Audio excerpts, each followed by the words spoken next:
Shall we explore the hidden world underneath our plants' leaves? I'm talking about soil, microbes and root health in this video, so if you want to know more, stick around with me and let's dive into it.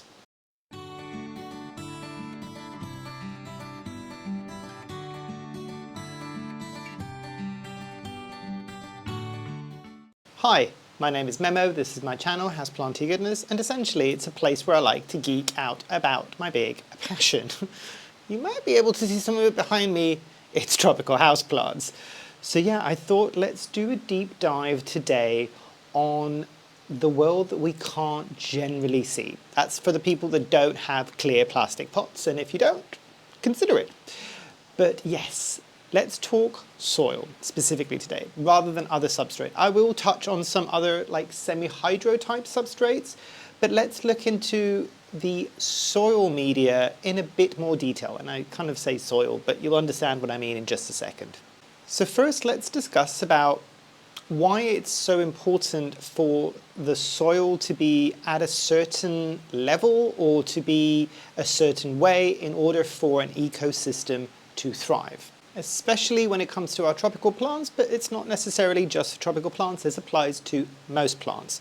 So you need to consider the plants are generally adapted to not only the environment, so the climate, the temperature, the humidity, all of these things, the light levels and all of these things, but also what is going on within the soil. And I'll give you a simple example of how you can maybe understand this. So the humble olive tree, I know not technically a houseplant, even though some people do grow it as a houseplant, the simple and kind of humble olive tree, kind of a lot of the times when we think of olive trees, a lot of us might consider the kind of warmer climates of the Mediterranean, where I'm from originally as well. And yes, you can think of what the environment is like in terms of temperature, humidity, all these things, light levels, but you also need to consider what's going on in the soil level. Those plants, the olive tree, and any plant is adapted to the soil conditions or the growing media that they're used to growing in. So for example, with the olive tree, anybody who's from the Med knows that our soil is got a lot of sand in it. So it will drain water quite quickly, it won't stagnate. So if you've ever lived in a country where maybe it's a bit cooler and maybe the soil is a bit more kind of dense, I'm thinking I'm living in the UK, you wouldn't generally want to put in an olive tree, regardless of temperature and everything else, directly into a very clay heavy soil in the UK, because all that will happen is there will just be constantly boggy, kind of damp conditions around those roots of that tree, and it is not used to dealing with that level, so it will not do as well. So it's understanding the importance of that kind of soil or kind of substrate elements, whether or not it's drainage, whether or not it's nutrients, microorganisms, all these things, and what it means for what the plant is used to getting and what it's expecting to get. The other element of that is obviously how microbes, fungi, all of these things play into that kind of growing media as well. So an interesting bit of information for you, and I encourage you to have a look at this online. One of, I think, the largest living plant organisms, it's a plant, is it a plant, is it a fungi? It's a fungi as far as I'm aware, and I think it's somewhere in Australia, I might be wrong, but it reaches over vast areas and it's all interconnected. So fungi play a very significant role to how the soil or the kind of growing media is around a lot of our plants. So the one that I'm thinking of, which I think is the largest plant basically alive, they think, if I'm not mistaken from what I remember reading a while back, that there is communication going, so all of the trees that are attached or kind of within the soil level where this fungus is kind of growing, they think there is a way of them being able to communicate through the fungus itself, because if it's just one massive organism, there's information going within it as well. So very, very interesting. Obviously things like microbes and anything like that, you can think of some of your more kind of specialist fertilizers. I'm thinking of the one that I always use, the liquid gold leaf. They really kind of push for the fact that they try to not harm the microbiome of the soil level as well. Same thing goes from the team at Soil Ninja, and I've talked about both of these brands before, and this is why I like them. I'm not sponsored by either one of them, but it's because they do really pay attention to what is actually happening in the soil level of the plant, rather than just putting a sterile media and trying to grow something in it. You can, as we can see sometimes from semi-hydro setups, but it's not what the plant is generally expecting to find, really. Like it's the same thing if you're looking at humans. You could just eat a lot of like nice, healthy food all the time and survive and thrive. Or you could survive on protein shakes, which have ticks all the boxes. It's got everything that you theoretically need, or meal replacement shakes, if that makes sense. Probably that's a bit more specific. Would you be living your best life? Would you be 100% happy with that? Probably not. So it's the same thing with plants. You can grow it in more sterile conditions and it will grow. Will it be 100% happy and living its best life? Probably not. So it's that kind of balance on how you want to approach this. And this leads me to kind of that notion of people need to start paying attention to what's going on underneath the soil in order to maximize the growth of their plants. And I've got a plant that I can show you now. Sorry, it's a lot of me talking in the very beginning, but I thought I'd lay down the kind of the scene for us. So this is a seedling of a Vitarifolium, Anthurium vitarifolium. And some might look at it and go, oh, it's doing really well. It's a relatively new seedling. It isn't. It's at least 2 years old from when I kind of created pollination within my Vitarifolium to get seeds to then grow them out. I was growing this out for a very long period of time in semi-hydro and it didn't do very much. Guess what happened as soon as I added it into a more specific soil mix that is intended for anthuriums? Explosive growth. And when I say it wasn't doing very much, if I show you that one leaf there, I was getting 2 or 3 leaves like this, maybe once a year on the plant, and that was it. This is since adding it into soil, and it's only been a few months. So it's doing a lot better. So soil is important. So let's look at the role of soil in our houseplants, what they're expecting to find. And I've got a lot of soil mixes and amendments that I can show you just now, and I'll bring it up close to the camera. Hopefully, if it doesn't translate well, I'll also take some pictures on my phone and then superimpose them if it's a bit... But yes, so let's start with, let's see, what shall we start with? Let's start with kind of a generic houseplant soil mix. So a generic houseplant soil mix, if I kind of hide myself a bit there, hopefully you might be able to kind of see how that is there. There's just a big chunk of like cocoa coir there.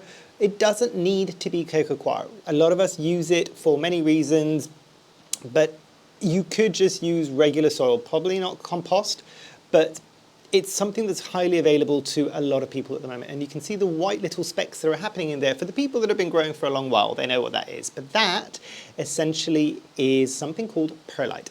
Perlite is puffed up volcanic rocks. That's all you need to think about it. Is they put some rocks in an oven. This is very simplified. Put some rocks in an oven and it's rock popcorn, essentially. So what you might be able to see, and again, I don't know how well this is going to come up on the camera, and hopefully the light isn't blowing it out too much, is you might be able to see some airiness that's happening within the soil. Top tip for you, and this is something that you learn with experience, but if you're just first starting off, add more perlite. Add more aeration to the soil. It doesn't matter what houseplant you're putting into it, add more. So if you think, you know what, I'm going to mix like, I don't know, 70% cocoa coir and 30% perlite, I challenge you to do that as a 50-50 mix. Possibly even a 60-40 mix. So the more aeration, the better, especially if you're first starting off and you're worried about things like root rot. Are you going to like kill your plant because of overloving it, overwatering it? Add more perlite. It will drain a bit faster. You might need to water your plants a bit more frequently, but there's less of a risk because there is that air that's being created within the soil mix.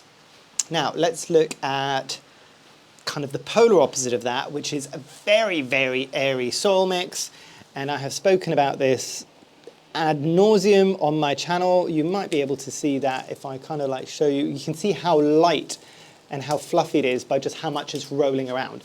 This is the Anthurium and Orchid soil mix from Soil Ninja. You could theoretically, if you're in an area that you can't get your hands on their soil mixes, you could mix this yourself. And from what I can see and from what I can remember from the packaging, there's perlite, there's orchid bark, there's some zeolite as well, which you find a lot of the times in semi-hydro mixes like pon. And I think there might even be some worm castings and possibly even some activated charcoal. I might be wrong. But the thing that I wanted to kind of point out, can you see these big air gaps that are happening here? Now, that kind of makes sense. And it's also what was in the soil mix that you saw before in the Vitarifolium, because if I show you some of those roots, can you see that root? It looks like a really fat earthworm. So if you imagine soil that's very, very dense and doesn't have a lot of large spaces, this plant will struggle to get its root through that. It will still do it, it won't be 100% happy with it. So you need to bear that in mind in terms of morphologically what the plant's roots are like as well. Not just what it's expecting, but what the plant's roots are like.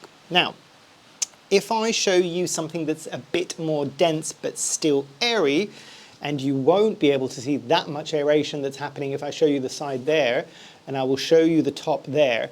This is a cactus soil mix, and what you might be able to see if I bring it in a bit closer, can you see those lightly grey tiny little specks? That is sand. So this, for anybody that's living in the Med, this is something that in the Mediterranean we're used to seeing, because this is probably what our standard soil is like. So, and we can grow cactuses in the Mediterranean until the cows come home, because our soil is kind of set up in that way. Remember the olive tree that I was just talking about? This is kind of maybe slightly more moisture retaining, but actually a lot of the times the reality is it's growing in something like this. Does that paint a picture for you? The kind of region where the plant is growing from and the soil of that region is highly important to what the plant is used to and is expecting to find, yeah? So something like this, you can see there's still going to be aeration, because that sand, it just means that there's much smaller air spaces because of that sand. It might have some rocks as well, so there might be some large areas, similar to what we saw with the orchid mix and the anthurium mix. But this one, because of all of that sand that's everywhere within the soil mix, it just drains really, really quickly, really, really, really quickly. So it means that this doesn't stay wet for too long, and it means that things like cactuses that are expecting it to be dry, because think of where they're generally from, means that they dry out and they don't have stagnant water or kind of like boggy water sitting around their roots, which is not something that they want. Conversely, if we really, really want to go airy, and a lot of people consider this to be kind of a growing media and a kind of an amendment to a lot of growing medias, this is just orchid bark. But think about your Phalaenopsis orchids. They are used to growing into something. This is what they prefer. So what would happen with this is huge, huge, huge, huge, huge air spaces within each one of these kind of bits of bark, but also the bark itself will absorb some of the water. So the plant is getting the moisture from the wetness of the bark, but also has all of this air around the roots for it to grow happily. And again, think about something like, I'm using easy examples here, think about something like the Phalaenopsis orchid that's everywhere and it's growing usually in something like this. It wants a lot of air. Think about where it's coming from. If it's an epiphyte, it's usually growing on the side of trees. This would be something along the lines of what it's used to finding. So those roots are very, very thick on something like a Phalaenopsis orchid, and they also change color as well. They go a green color when they are wet, when you first water an orchid, and then they go this slightly silvery color when they start drying out, which kind of signifies that you will need to re-water. But that plant is used to getting something very, very airy. Because again, think about on the side of a tree. On the side of a tree, you're not going to find soil that's this compacted or dense like the one that I was talking about for the cactuses. Yes, there is the sand in there, but that's not going to exist on the side of a tree. Even if it somehow got up there, it will just trickle down. That wouldn't stay. This would. The one last thing that I want to show in this section is, and again, these are things that people have seen if they've been growing plants for a long time, this is just sphagnum moss, so moss. This is another thing that you might see orchids being grown in, because again, think about where they're growing on the side of trees, there probably will be moss. They're used to growing in this. The thing that you need to remember, the difference between these two substrates and how it's going to work out in your space is how they react to moisture and how they react to drying out. This will probably take a bit longer than sphagnum moss will. So It's up to you on how you want to deal with it, because this you can leave for a bit longer and then come back and water it, re-dampen it, and it should be good for a few days. This you might need to be watering it or kind of re-dampening it every day or two, depending on what setup you have for it. So if you're thinking about mounting an orchid and you want to do it this way, it just means that you're going to have to water a bit more frequently. So again, let me show you that example of the Vitaripherium, because I've got it in front of me in terms of what healthy root systems will look like. Again, look at that little worm there. Look at how the roots are going in at the very top of the soil level. It's nice and airy, it's getting in. It's even coming up a bit at places and going back in. It's fine. It is doing its rooty thing and wiggling around in all of the substrate, which is exactly what this is expecting to be able to do with its substrate. Now let me show you something that's a bit more dense and is causing problems with the plant, mainly because the plant is going into hibernation, but it serves the visual purpose that I want it to serve. So a very, very sad looking caladium that's about to go into kind of winter dormancy, not hibernation.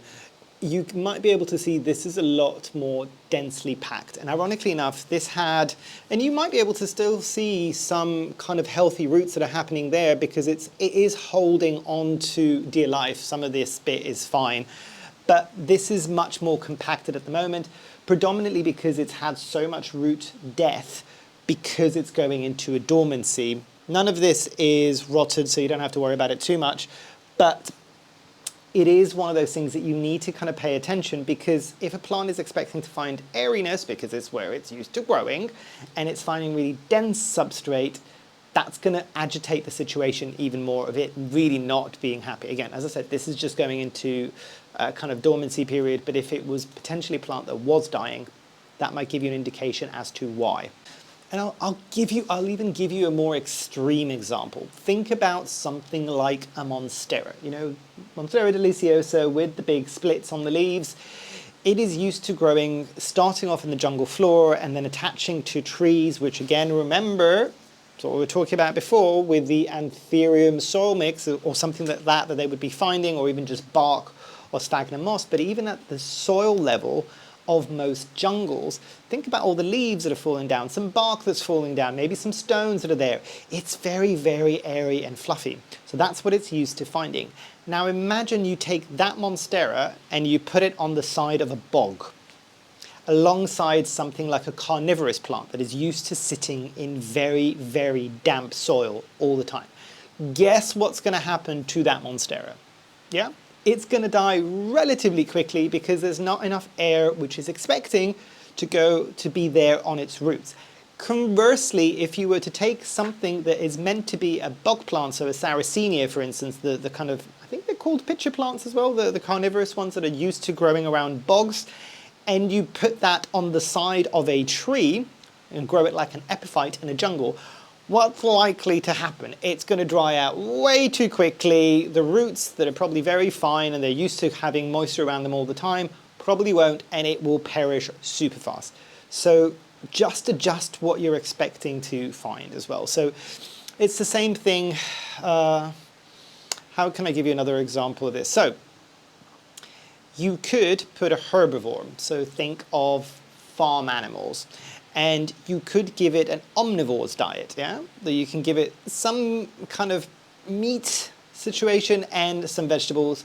Could they survive for a tiny bit? Possibly. They're not going to be the healthiest, but eventually they're probably not going to make it through, because their entire system is set up to be a herbivore, to only have vegetables, not to be able to consume meat. Same thing if you go to a carnivore.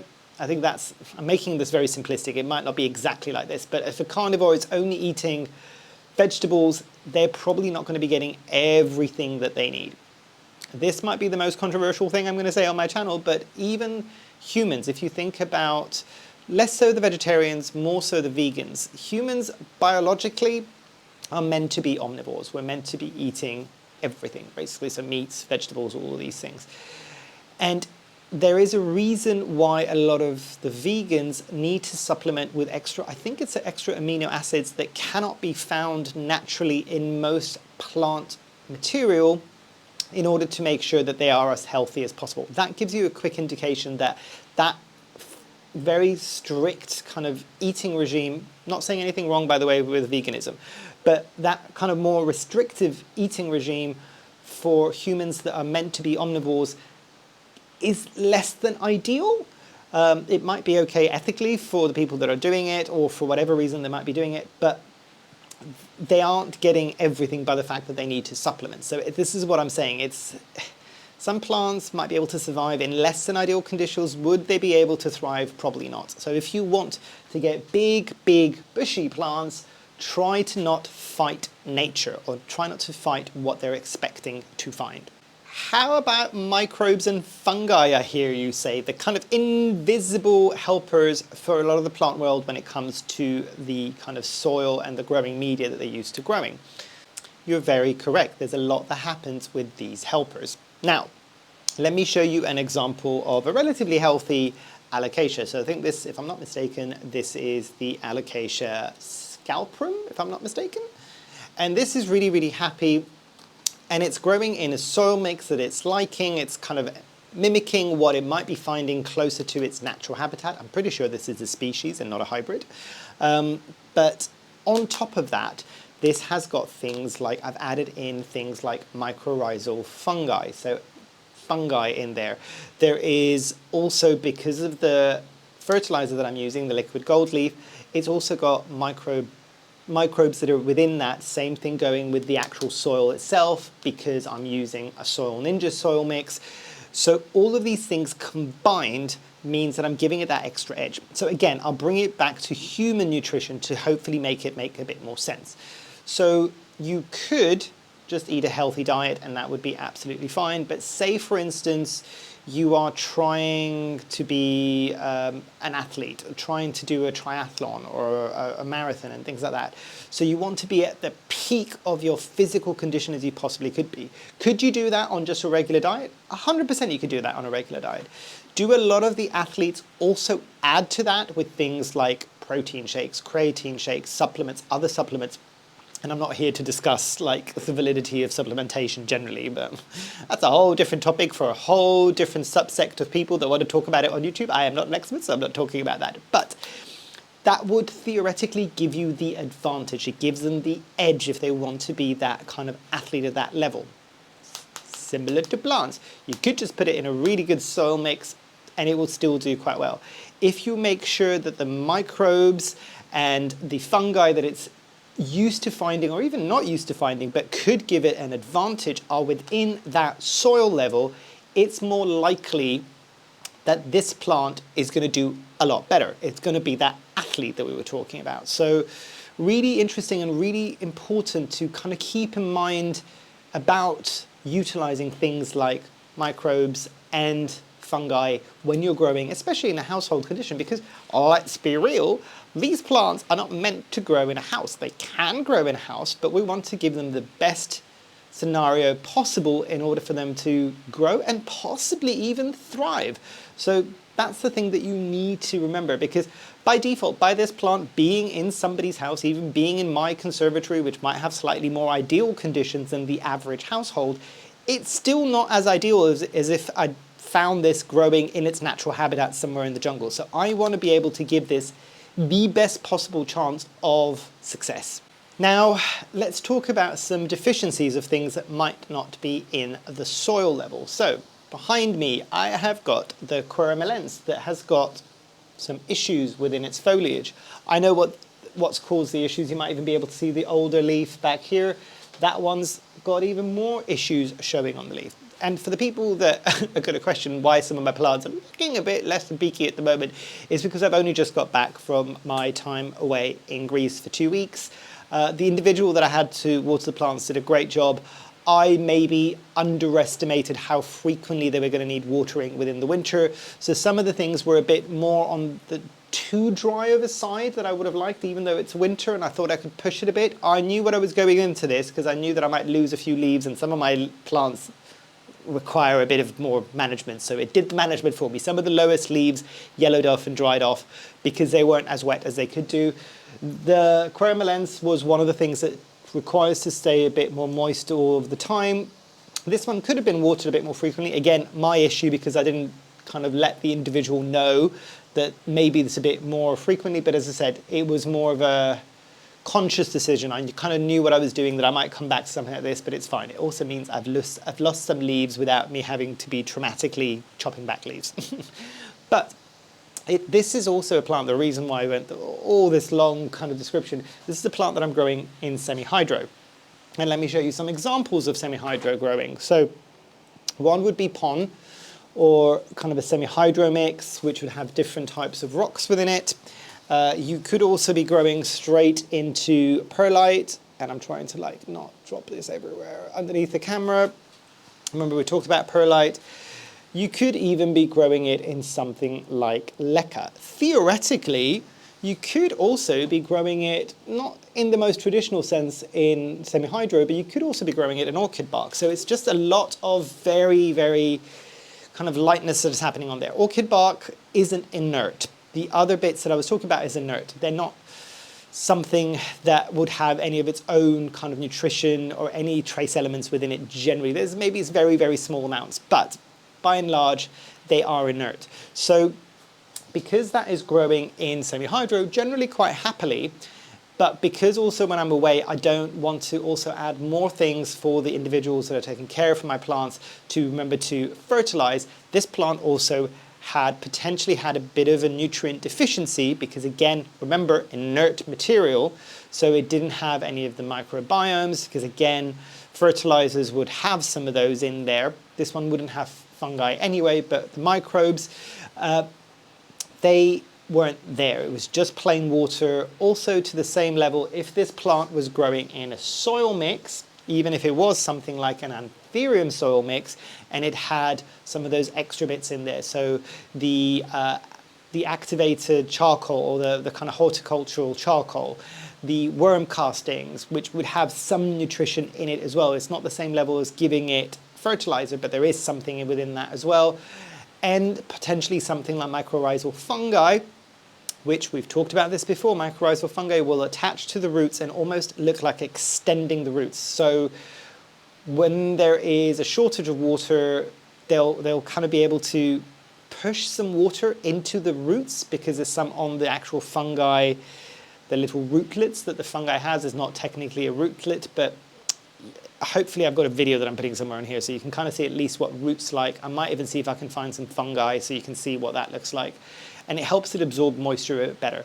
So could this plant have done better if it was in a soil mix, even if it was left so much longer? Yes, and actually a lot of the plants, a lot of my anthuriums that have struggled with underwatering in the period that I've been away are pretty much almost exclusively all of my anthuriums that are in semi-hydro. They couldn't deal with the dryness as well as some of my anthuriums that are in soil mixes. So that is something for you to remember there. So let's talk repotting and soil maintenance for a lot of the plants if you're putting them in the right kind of soil conditions. So with repotting, show me in the comments down below.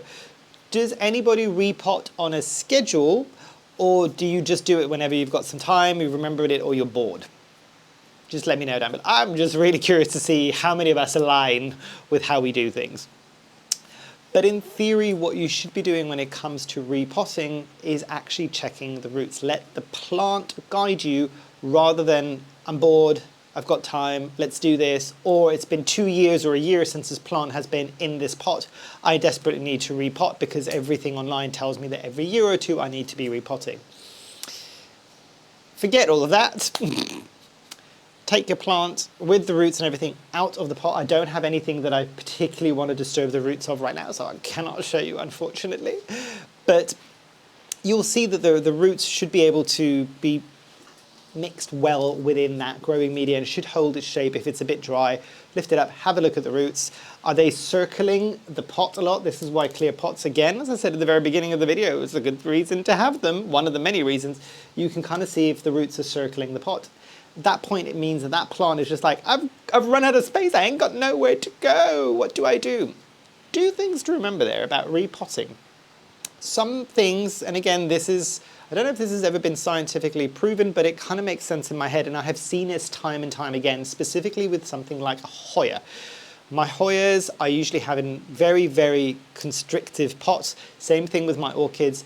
Same thing you would do a lot of the times if you're growing fruit trees in pots. You want them to be a bit root bound, because essentially what that does to the plant is, oh my God, I'm gonna die. I don't have any more space to go. So at some point I'm gonna run out of space. So what am I gonna do? I am gonna push out flowers or inflorescences. So plants that I want to see blooms on, I will maybe keep a bit more root bound, because that sends a signal of stress. It's less than ideal, but it does give you the result that you want, which is that bloom. Same thing goes for fruiting, because essentially if it's bloomed, it's more likely to fruit, basically. And essentially all that is the plant freaking out and going, I need to pass on my genetic information before I die. So it blooms.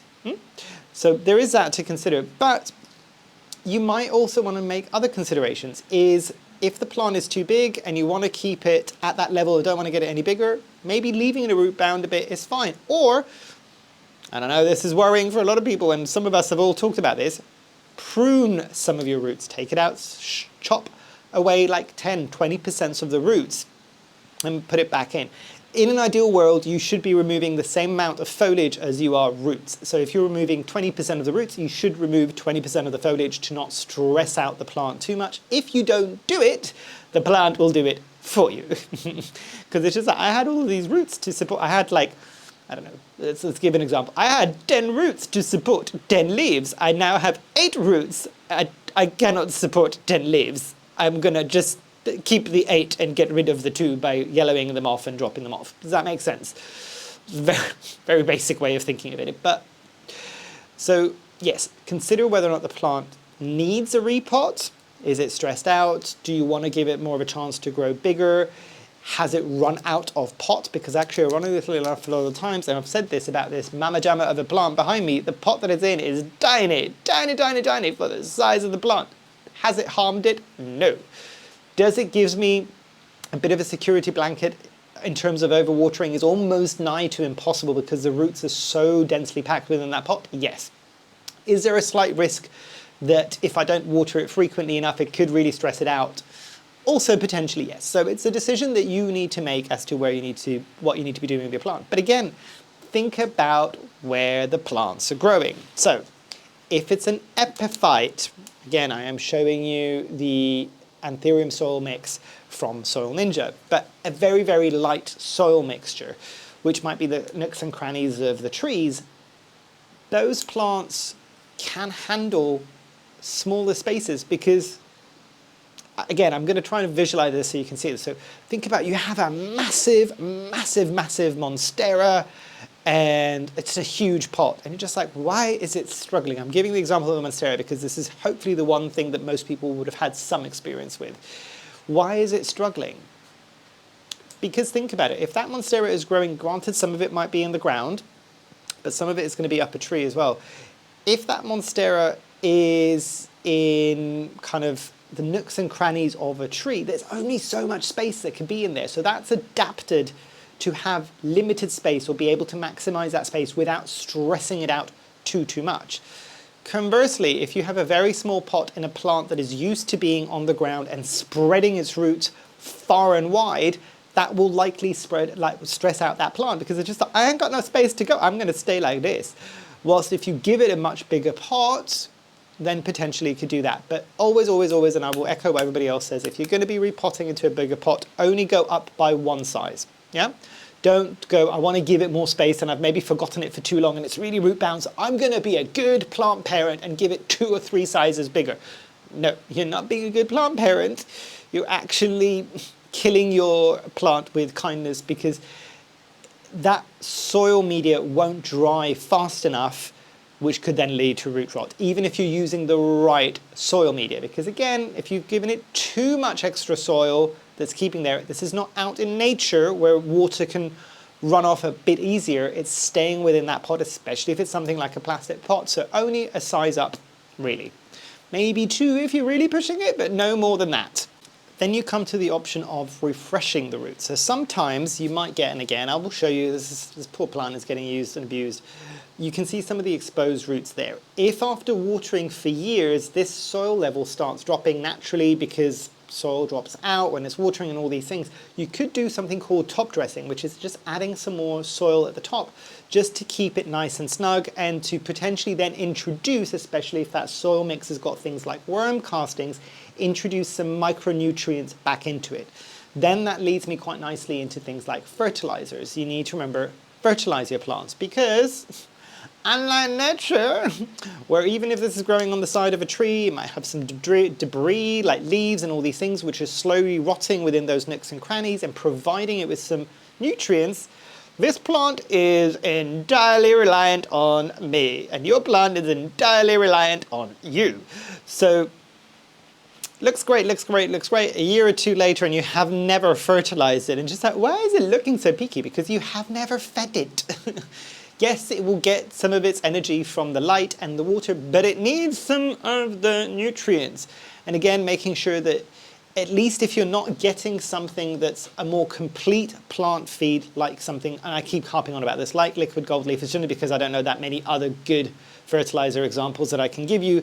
There is, like, you can add micro elements through extra supplementation, which might not be happening as frequently. This is something that was sent to me, I think, free as a tester when I did a Grow Tropicals order, and this is Flourish Bioactive Boost, which is a concentrated seaweed extract. You'd say to me, well, these plants aren't going to get seaweed where they are. Yeah, but this is kind of essentially, if I'm not mistaken, rotted seaweed, and this releases some micronutrients, which is what helps with the plants. I think this is a lot of B vitamins, if I'm not mistaken. So things like that are important to remember to add into your plant, because again, it is relying on you. Like, even if we've given it the best soil media and it's got all the extra bits now, in 2 years' time, that's probably all depleted. And again, this is slowly starving. You need to give it some nutrients. So let's wrap up, shall we? So what did we discuss, and what is the thing that we need to remember? We need to remember the importance of not just the appropriate soil for the appropriate plant and what it's expecting from its natural habitat. Remember to fertilize it, because you are the only person responsible for fertilizing a plant that is in a pot. It cannot get it any other way. Making sure that the microbes or even the fungi, as much as possible, are within that soil media so that plant has got access to what it's used to in nature. And again, I'll give you an example here. There's a lot of people that when they're growing maybe vegetables or decorative plants in their gardens, in their allotments, in their fields, there's a lot of concept and a lot of discussion going about how much you disturb the soil. Should you till the soil? Should you not till the soil? Should you dig? Should you not?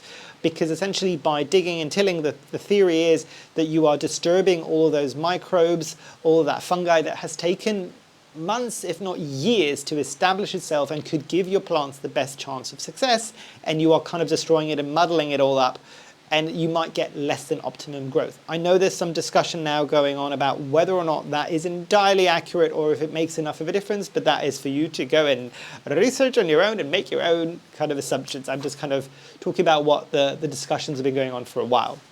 So things like that is very, very keen to remember. So where's the plant from? What's it expecting to find? Where is it growing as well? So if it's a tropical plant and it's growing in a jungle, there's going to be different requirements from a jungle if it's growing by a river, on the very floor of the jungle, or on the side of a tree. Those things are going to need very different substrates, and they're expecting to find different things. The things that are growing in the soil are probably going to have nutrients available to them at the drop of a hat, and we've discussed about this in other videos. The things that are growing off the sides of the tree are going to require some nutrients because of, you know, the leaf that will fall into the crack and eventually will kind of decompose and provide it with some nutrition. That's very controlled in relation to all the leaves that are constantly rotting at the base of the jungle floor and the plants that are growing there. So remembering these things are going to be key. But the big thing that I can tell you is, after saying all that, do not stress yourself out. This is a video kind of discussing the wider concept in terms of what you could do to optimize and be a bit extra if you wanted to. You don't have to do all of these things. You don't have to do any of these things if you don't want it to do. But what I'm hoping this video will end up becoming is a bit of an information source to kind of go, oh, I like that, and I will try that now, and I'll like that, and I will try that, and see how it goes. And a lot of this hobby essentially is a lot of trial and error, and we're constantly like little mad botanical scientists trying different things and doing these things.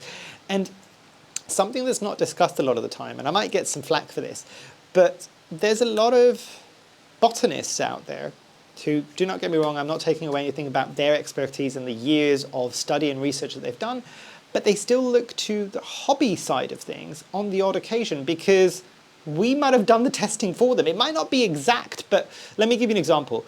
If a botanist wants to trial something out, like say, this is a very dumb example, but it hopefully makes sense. They want to see, oh, is this specific plant going to benefit by having something like horticultural charcoal within its growing media? Will it grow more blooms, for instance? If they can see the hobby side of things and find 10 to 15 people that have done this as a bit of an experiment for themselves just because they wanted to see what it was like, that might tell them, oh, you know what? All of these 10 people had good success with that. I'm not going to rely on just that because I'm a scientist and I need to do a scientific experiment, so it needs to be kind of as accurate as possible. But I will run an experiment at least partially aware that it might be a success, if that makes sense. Hopefully it won't bias them to the results, but it gives them something that is going, ooh, it's that kind of notion, if there's smoke, there's fire. It's one of those things. We act as the smoke in that situation. Not all the time, but it's nice to think that possibly, even if it's indirectly, we might be helping the wider community as a whole. And I've seen a lot of different botanists that have actually come and talked to me either in my comments here, on DMs, or at events, basically, and we've had similar conversations with this. So love the kind of scientific community and the botanists that kind of keep us all going, and they give us a lot of information. Same thing, we get benefits from them, from the research that they do. It might not be as easy for everybody who isn't a scientist to understand, but it is there. If you kind of try a bit, you might kind of get a bit of extra information that way. And for all my plant geeks out there, and I know there's a lot of you that follow this channel for many reasons, you know what I'm talking about. But yes, hopefully I haven't bored you to death, but I like my geeky videos, and I know a lot of you do as well. Hopefully you've enjoyed. Hopefully I shall see you here soon, and I truly, truly hope that you have a great rest of your day. Thanks. Bye.